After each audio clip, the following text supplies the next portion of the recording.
Halo, berjumpa lagi dengan saya Bruder Theo. Apa kabar? Semoga Anda sehat dan baik-baik saja. Saudari dan saudara sekalian, kali ini saya ingin berbagi inspirasi yang berkaitan dengan lansia, dengan orang-orang tua. Bahwa orang tua itu membutuhkan konektivitas, bahwa orang tua itu membutuhkan keterhubungan, relasi, dan komunikasi secara singkat. Nah, beberapa hari ini saya kebetulan berkunjung ke beberapa orang tua, yang saya maksud adalah buder-buder sepuh, dan juga anggota asosiasi yang sudah tua. Nah, ketika saya berkunjung satu persatu menemui mereka, dan kita mengadakan wawancara atau perbincangan yang intim, saya mengalami dan merasakan bahwa mereka itu dapat dibagi menjadi dua, yaitu sebagai orang tua yang penuh optimisme dan proaktif menjalani masa tua mereka, ya, dengan banyak aktivitas, dengan optimisme, dengan keceriaan dan kebahagiaan. Ya, walaupun hal-hal kecil yang mereka lakukan, tetapi menunjukkan bahwa mereka masih eksis, menunjukkan bahwa mereka itu bahagia, penuh aktivitas, penuh aktifan, dan proaktif. Ya, mensyukuri terhadap hidupnya di masa lalu, tetapi juga mensyukuri hidupnya di masa sekarang. Dan mereka, boleh saya katakan, tidak takut akan kematian. Mereka pasrah, kapanpun Tuhan akan memanggil mereka. Nah, orang tua yang semacam ini biasanya masih memiliki relasi-relasi, masih memiliki komunikasi-komunikasi yang baik, yang intim dengan orang lain. Jadi masih ada keterikatan, masih ada konektivitas, masih ada keterhubungan dengan orang-orang lain, baik sesama orang tua yang sudah lansia maupun juga dengan mereka yang masih muda. Nah, kelompok yang kedua adalah lansia, ya, yang dengan pesimisme, ya, dan pasif menjalani kehidupan mereka. Biasanya mereka banyak tinggal di kamar, banyak tidur, banyak, ya, tidak banyak aktivitas untuk menjalin komunikasi dan relasi lagi dengan orang lain. Ya, umumnya mereka merasa kesepian dan kesendirian, dan juga mengalami ketakutan untuk menghadapi kematian. Jadi semacam ada penyesalan, mengapa, ya, seolah hidup di masa lalunya itu tidak banyak bermanfaat, tidak banyak bermakna, padahal sebenarnya mereka sudah sangat berjasa, ya. Dan juga mereka merasakan ada keterputusan relasi, komunikasi, dan keterikatan atau keterkoneksian dengan orang-orang di sekitarnya. Nah, lansia yang semacam ini biasanya kurang bahagia, ya, dan kurang menunjukkan aktivitas. Nah, beberapa yang saya jumpai misalnya mereka masih aktif membaca buku atau mendengarkan musik atau masih menyapa mereka yang dijumpai kanan kiri, bahkan masih beberapa aktif dalam sosial media dan seterusnya untuk membangun konektivitas dengan orang lain. Sedangkan yang pasif dan pesimis biasanya banyak tinggal diam dan mengeluh banyak hal.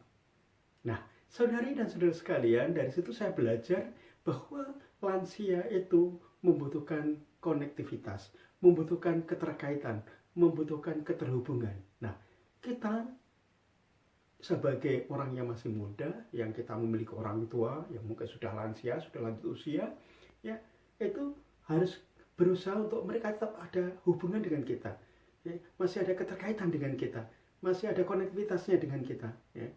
Bahkan mungkin kalau mereka itu bercerita tentang masa-masa lampaunya, ya, dan itu berulang-ulang, ya, kita sebagai pendengar yang baik mestinya mendengarkan dengan baik dan mensupport, ya. Bahkan kita kalau bisa justru mendorong mereka untuk aktif berpikir, aktif mengingat-ingat, dan kita dorong mereka untuk mengingat hal yang positif, mengingat hal yang membahagiakan, hal yang menyenangkan dan seterusnya, ya, sehingga mereka ada keaktifan, ada rasa bahagia bahwa masa lalunya bukan hal yang perlu disesali, ya, walaupun tentu ada kegagalan dan seterusnya, tapi bersyukur bahwa Tuhan memberikan kesempatan, sudah melalui kehidupan yang sangat panjang, dan sekarang saatnya untuk bersyukuri dan kemudian menapai hidup masa tuanya dan menghadapi kematian dengan penuh kepasrahan. Dan saudari dan saudara sekalian, juga hal yang saya alami selain mereka itu membutuhkan konektivitas, ya, mereka tentu saja membutuhkan perhatian dari kita, ya. Lebih-lebih dari mereka yang menjalani hidup masa tuanya secara pasif, ya, dan pesimis, ya. Mereka seringkali merasa kesendirian. Karena apa? Karena sudah teman-temannya yang sebaya, ya, grupnya dan seterusnya itu mungkin satu persatu sudah meninggal, ya. Anak-anaknya juga satu persatu sudah hidup secara mandiri dan seterusnya, ya. Sehingga mereka butuh perhatian, mereka butuh bahwa masih ada kaitan, masih ada konektivitas, masih ada orang yang ada bersama dengan dia, dengan mereka yang sudah lansia itu.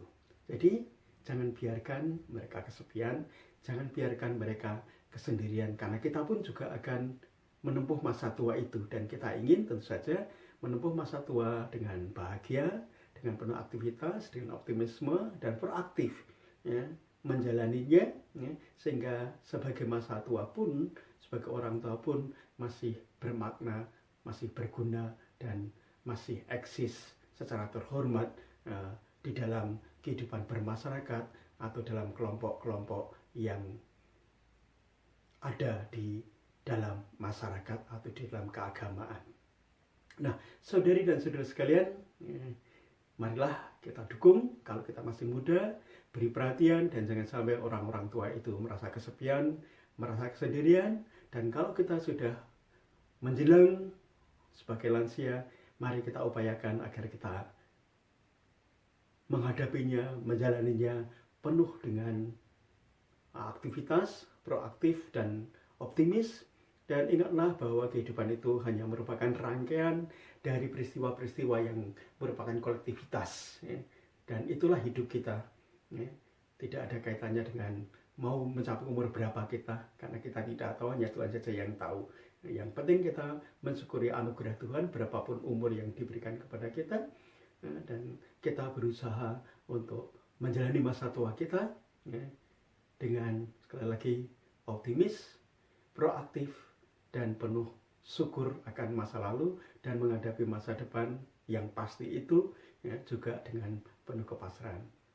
Dan kita sebagai orang muda, ya, sebagai anak-anak yang memiliki orang tua yang mungkin sudah lansia, kita berusaha untuk menemani mereka, kita berusaha untuk mendengarkan mereka, kita berusaha untuk menghormati mereka, ya, dengan tetap membangun konektivitas, dengan tetap membangun komunikasi dan relasi, dan membersamai mereka. Jangan sampai mereka kesepian dan kesendirian, dan kemudian mereka menikmati masa tua dengan penuh kesedihan dan tidak bahagia. Jangan sampai orang-orang tua kita mengalami ketidakbahagiaan pada masa tuanya, dan jangan sampai orang tua itu mengalami kematian dengan kesepian, tapi mengalami kematian, menjelang kematian karena dengan penuh kehangatan, karena bersama dengan kita.